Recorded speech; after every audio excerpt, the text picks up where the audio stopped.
What is the Book of Romans? Well, Romans was a personal letter written by the Apostle Paul, formerly Saul of Tarsus, on or around 57 AD. And that's a loose estimate on the basis of when he would have been imprisoned in Jerusalem. That hadn't happened yet. The reason why it's titled Romans as opposed to First Paul is because the Book of Romans was, as is the nature of the writing itself, a personal letter to the Christians in Rome, thus titled To the Romans, in the same way that an Old Testament book like Leviticus, To the Levites, was also titled. The background of this is interesting. Saul, who is now the Apostle Paul, was in the middle of his second missionary journey in the book of Acts, and thanks to the efforts of his traveling companion, Dr. Luke, mentioning details like the titles of certain Greek rulers and the names of people that we now know reigned for only 1 year in this specific area, we could know within the year when Paul was writing some of these letters. Since he wasn't in prison due to false accusations in Jerusalem and had not yet been to Rome itself at the time of its writing, the only time that Paul would have had the resources to write this letter was in or around the 18 months he was spending in Corinth, where he was reaching out to other churches like that of Thessalonica, and of course following up on this.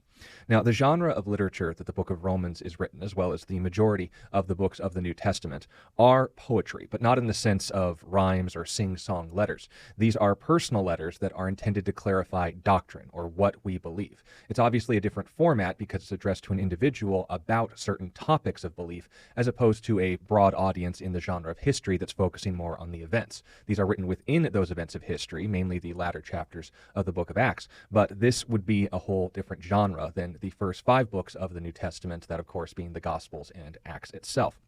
But the reason why the book of Romans, as well as the majority of the letters of Paul, are in fact regarded as scripture and are in our Bibles today is because they were recognized as such. They passed the standard that Old Testament prophets were held to when their writings were considered or put up for being scripture. He was accurate in the information that he provided. He was consistent with the Old Testament view of God, and he was also accountable for whatever he wrote. But most importantly, the reason why Paul was considered a prophet of God in the same sense that the Old Testament prophets were able to have their works included in scripture was because he verified his words with deeds. He showed that God was the one revealing this information by performing public miracles, which is why we take his words and opinions more seriously, because he's demonstrating they aren't actually his, where and when appropriate.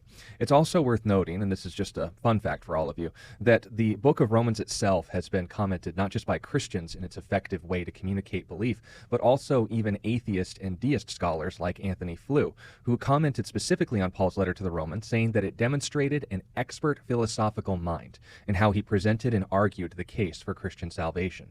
Since naturally that's the place where most Christians ought to start, that's why it's put first in the doctrine or poetry section of the New Testament, and of course known as the book of Romans.